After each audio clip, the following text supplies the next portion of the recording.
Si Kristo gitawag siya ang Ginoo kagahapon, karon ug sa umaabot.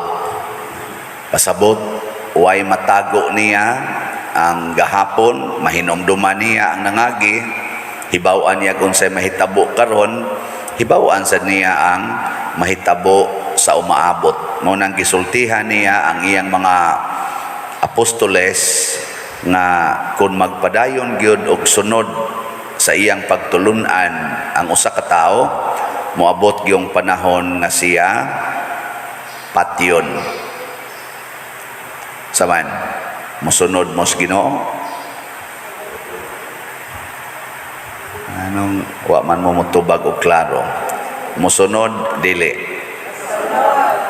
Nya mosugot mo lutoson og patyon o dili. Na. Kay kita ra ba lahi gid kay tag panghuna-huna. Atong huna-huna kun magsigi tag sunod sa Ginoo, hatagan tag maayong kinabuhi. Hatagan ta og panalipod. Mulambo ang atong kinabuhi. Nya ato day nang i-relate, mudaghan atong kwarta. Ana, mulampos ta sa atong mga tumong, mga malinawon ta, mahiusa. Ana mo kinay naata magtan-aw sa mga kanabang gitawag natog ideals in life nga mao'y ihatag sa Ginoo. Pero ang gisaad sa Ginoo siyang mga sumusunod, panganon mo sa mga lobo, kunis-kunison mo. Nya unsa man yang giingon, kinahanglan mo nga magmaigmat sama sa bitin o sa tiyang giingon magmalumo sama sa salampati. Mga tulukibon nga mga pulong sa Ginoo, igmat sama sa bitin.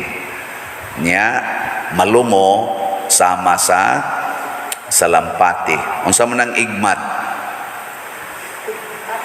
Dali nga matikod, dali nga makamatikod, makabantay dayon ba? Mao na igmat sama sa bitin. Igmat siguro ng bitin, o makay ko kahibawa ng bitin. Makamatikod siguro dayon na.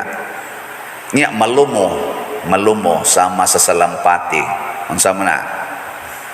Malumo di gyud masuko. Ana.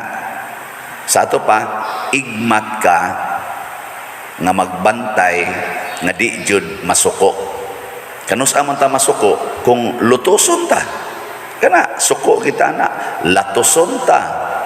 Butang-butangan tag storya.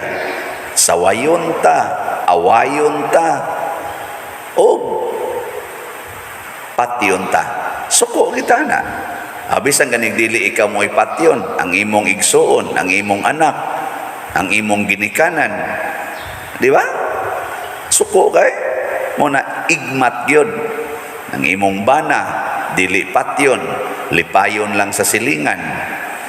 Suko ang ganigana. Wa ginapatya, giluya ra na siya. Di ba? Di mo suko ana mga asawa. Or ikaw bana, ang imong asawa gilipay sa imong kumpare, di kam suko. Ing kasuko samot na gyud dagmalan, daog-daogon, patyon. Na pagbantay mo na tanaw na to ang kinabuhi ni Kristo, igmat kay siya.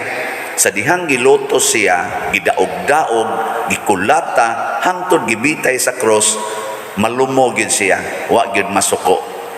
Ang iyasang inahan, igmat sad, nakabantay dayon, nga di gyud ko magpadala sa kasuko. Nga naman, kini manggog kasuko, gideclare ni Kristo, nga equivalent ra ni siya sa murder. Kana bang mupatay ta? Ingon siya, giingon sa kasuguan kaniadto ayaw pagpatay. Di ba na amnas 10 commandments, no? Pero niingon siya, pero sultihan ko kamo karon, ang masuko sa iyang isig katao, ibanlod sad sa impierno. O kanang kasuko o kanang pagpatay parihara na. Nya pila ka buok ninyo din ang niagi nagkasuko taas ang kamot. Nang niagi ba nga nasuko mo? Oh, kamo mga murderer, mga kriminal. Sa mata sa Ginoo, usahay ra ba ng kasuko ipagawas? Usahay ari ra sunahuna. Bara karon no, may siguro nangasuko na muna ko, no? Sige mo gingon, nasaan, balik na saan. O na igmat. Diri sa unang pagbasa,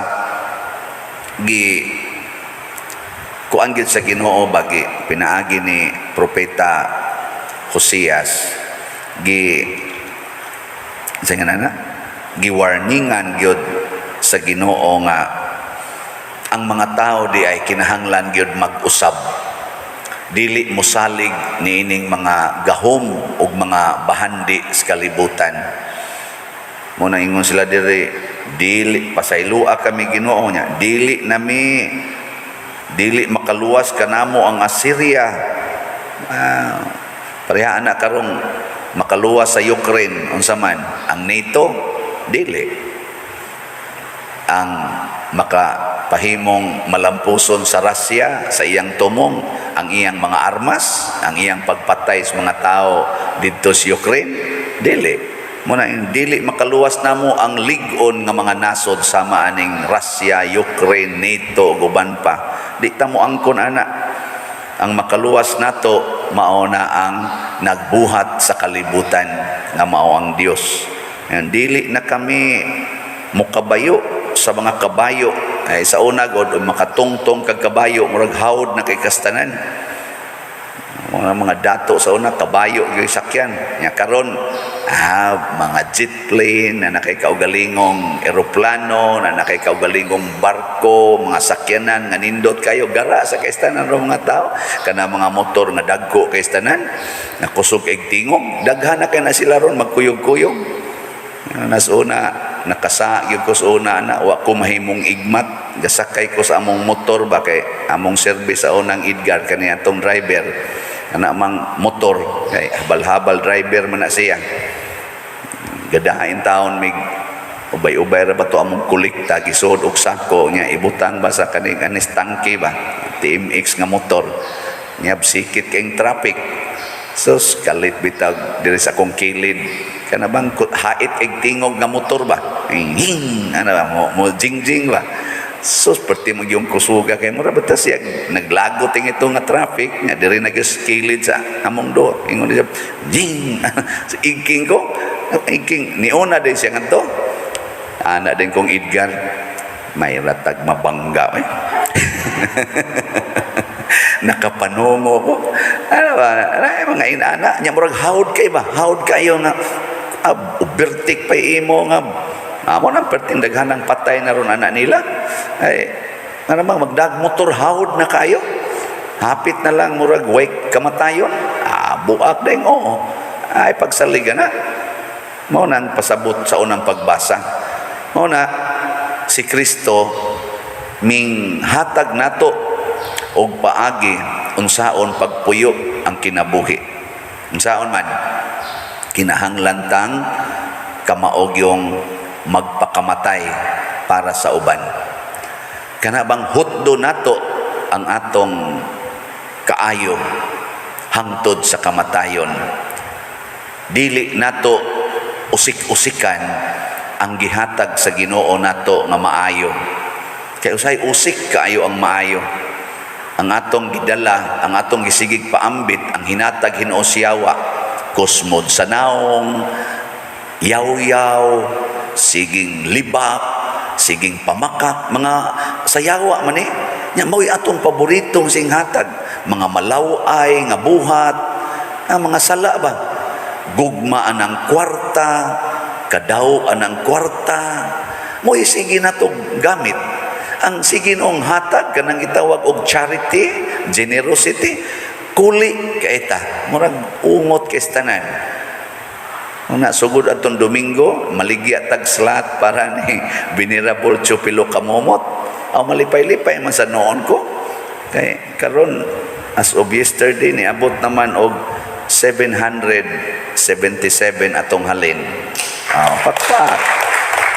777. Naman na ingon sila nga kana kunong 666 ngilad kuno na nga numero kay numero kuno na demonyo. Ang ato dili sad Bishop Chupilo Kabomot man 777. Perfect na number. So inautunta nga mahurot ni napay 6,223. Ug ato ning tan-awon dali ra man siyang mahurot. Pero unsa may ato ding hunahuna bisan ako usahay di kong palitoy kay krisis kayo. Unsa nalay akong kanon, unsa nalay akong ipalit og ibayad og kuryente, unsa nalay ya para ba ning padung ra ba nimo eskwela sang kuan, unsa may akong ibayad ana ang ato kabalaka, no? Kana sa pagpalit pa lang nagslat unsa nakag-ingnon ka nga ihatag ang imong kinabuhi para anang imong silingan nga adik pasak-an as inyong balay papuy-an na diha niya atiman na sugot ka kanang ex-convict nimong silingan nga tulo ka buk gipatay o gi-rape pagsuod sa prisuhan karon wa nay ni angkon ana nga pamilya sige lang taw naglakaw-lakaw ngitag pagkaon pasudla nas inyong balay higugmaan na samot na. No. Anong inyong mangkong tutukan? Mao na, ingos Kristo pagbantay gyud. Igmat gyud. Igmat pasabot hain man ang sugo ni Kristo. Unsa may angay tumanon. Unsa may angay buhaton kada adlaw igmata kay basig ang gasugo nato mao na ang yawa. Wa nakakabantay nga sa sige nimong pangural sa imong balay yawan o na di ay ang tumong nimo ang kadaw na di ay ang kahadlok na di ay or ang kasuko kay usahay ra ba ang hinungdan aning pagpangural kahadlok sunod kadaw sunod kasuko mao ni ang mga yawanon pero mangural ka aron mahapsay ang daan nya maklaro ang kaning imong tamnanan nya ini ika-ani na sa imong tanom nga wa makaon sa mga kanding o mga baka diha imo dayong i-share ngadto sa imong silingan kana nindot na kay pag-preserve pag nurture para gud nang tanom igtanom nimo gamayng tanom imong nang kuralan di ba aron dili kanon sa hayop pero ini kadakos bunga imo nang ipaambit dili na moingon ako'y gagatiman na panguha mo ng buang mo pusilon tagyod mo ayaw dauta na di ba kanang imong anak imo mo nang ikugos-kugos ana imong ipasuso niya karon kay 13 years old 14 years old gusto naman nga lain ay magkugos-kugos niya masugot ka o masuko anang manguyab na ba masugot dili tubag dili buangon ka ang di man ka musugot nga gasa man na ang pagpanguyab gugma gasa man na ang imo hinong itudlo day dong kinahanglang igmat mo ha igmat meaning ayaw gyud pada sa sala kanang sulob-sulob anang short inday nga mubo kayo nya mukuyog kas imong uyab kanang sleeveless dire or kana na lang spaghetti pakita-kita anang imong pusod ayaw kumpiyansa ana kay naay daghang bitin diha nga mas igmat pa nimo ana tabuni gid na tabuni na tanan nya kadang hikap-hikap igmat gyud kaday nindot man na siya pero igmat gyud kay once makahikap na mura gyud nag-alimatok nga di na mamuhi hangtod matagbaw mura sa kong nakasuway no suway ko anas panagsasuna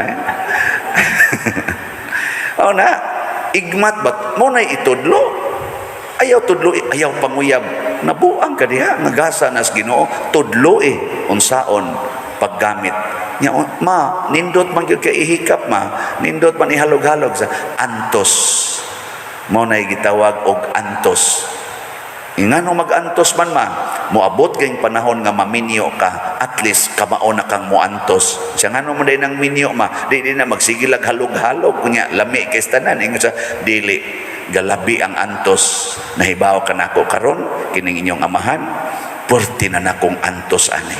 Nya mo verify man ang imong anak ngadto pa tinuod nga si mama nag-antos na nimo siya dugay na sa kung gaantos anang animal mong inahanday.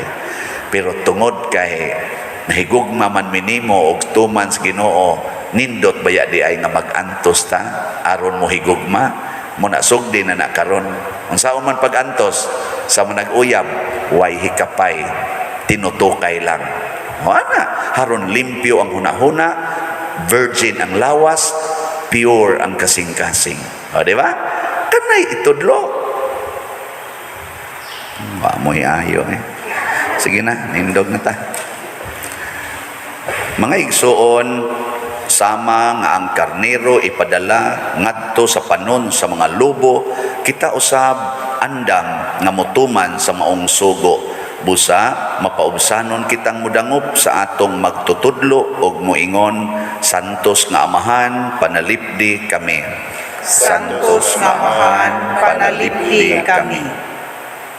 Nga ang mga naglangkob sa simbahan, mga pari, mga obispo, ug ilabi na gayud ang atong Santo Papa, magpabilin sa grasya sa pagka mapaobsanon, nga maoy muhatag kanila sa kahingpitan sa ilang misyon, mga muyo kita sa Ginoo. Santos nga Amahan, panalipdi kami. Nga ang mga katawhan sa atong nasod makabaton sa kinaiya nga Kristohanon ug magmalagaron sa usag-usa, mga muyo kita sa Ginoo. Santos nga Amahan, panalipdi kami. Nga ang mga gilutos ug dinaog-daog makaangkon ug kalig-on sa lawas ug kalag, mga muyo kita sa Ginoo. Santos nga Amahan, panalipdi kami. Nga mga minyo magmaunungon sa usag-usa, ang bana ngadto sa iyang asawa ug ang asawa ngadto sa iyang bana, mga muyo kita sa Ginoo. Santos nga Amahan, panalipdi kami. Nga imong tang isipon nga takos ug mapuslanon alang kanamo nga si Venerable Teofilo Kamumot mabayaw ngadto sa altar sa mga santos, mga muyo kita sa Ginoo. Santos nga Amahan, panalipdi kami. Nga ang mga proyekto dinhi sa atong simbahan nga pinaagi sa pangama ug paggiya ni San Vicente Ferrer magmalampuson ug mahuman unta sumala sa atong mga giplano ug gipangandoy, mga muyo kita sa Ginoo. Santos nga Amahan, panalipdi kami. Nga ang tanang mga benefactors ug donors sa atong simbahan nga mihatag og financial ug lain-laing hinabang ug alang sa mga nagtrabaho dinhi sa atong mga proyekto nga hatagan unta sila sa Ginoo ug daghan pang mga grasya sa ilang kinabuhi, malikay sila sa mga kadautan ug mulampos unta ang tanan nilang mga paningkamot, mga muyo kita sa Ginoo. Santos nga Amahan, panalipdi kami. Nga ang mga kalag sa mga matuuhon madala na ngadto sa langit, mga muyo kita sa Ginoo. Santos nga Amahan, panalipdi kami. Labing maluluyong Amahan, dawata kining among mga pangamuyo nga gituboy nga naha kanimo uban sa gugmag pagtuo, pinaagi ni Kristo nga among Ginoo. Amen.